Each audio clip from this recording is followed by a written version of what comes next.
teater tuh sulit deh kayaknya dapat peluang apalagi untuk kerjaan gitu, kayaknya sulit karena bergeraknya di bidang-bidang itu aja. Tapi enggak gitu, kadang kita nggak pernah tahu relasi kita tuh ada di mana gitu.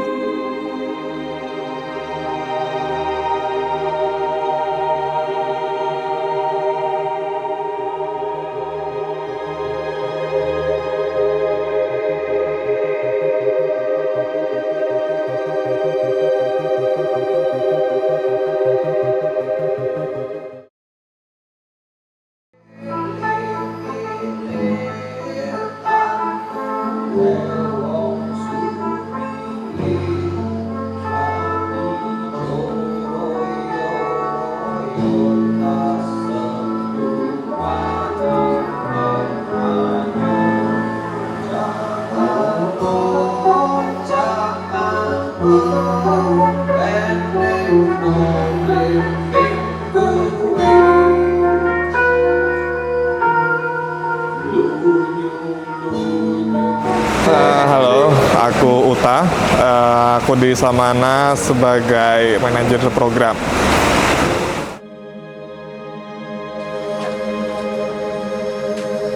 Upaya kami juga untuk terus terkoneksi, terus berjejaring, membuka seluas-luasnya potensi dan kemungkinan pertemuan-pertemuan. Misalnya Kamisa Naskah, sebuah program inkubasi sederhana, menghadirkan beberapa teman-teman yang ingin menulis naskah bersama-sama, tapi konteksnya bukan naskah kolektif ya, tapi lebih kepengen ditemani untuk nulis naskah. Di Kamisa Naskah itu selain ya kami mengumpulkan beberapa kawan-kawan yang ingin menulis naskah, pola narasumbernya kalau boleh dibilang kami mengundang beberapa penulis naskah yang ada di berbagai kota di Indonesia. Program yang lain ada Majelis Tumbuh, itu semacam diskusi yang kami posisikan seringkali di setelah pertunjukan, mempertemukan bagaimana seniman bisa berbincang dengan penontonnya. Ya, karena di Indonesia teater masih belum dibaca sebagai salah satu industri kreatif yang menghidupi secara finansial harian, pasti punya pilihan-pilihan untuk punya pekerjaan lain, dan menurutku itu selalu mungkin. Hal itu menurutku jadi hal yang lumrah harusnya gitu. Jadi kata-kata full-time artist, konteksnya seniman teater, ya mungkin masih utopia, tapi semuanya selalu bisa untuk diusahakan.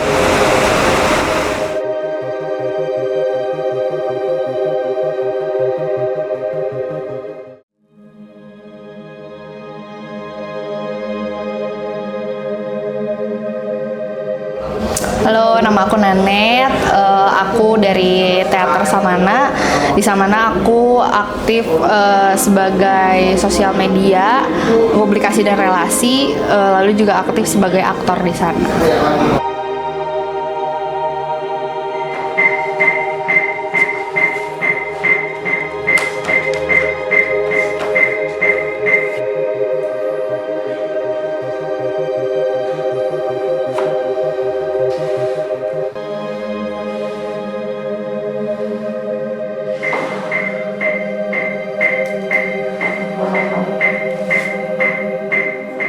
Produksi oleh BCAPB bersama tenaga ahli dalam negeri, pesawat terbang.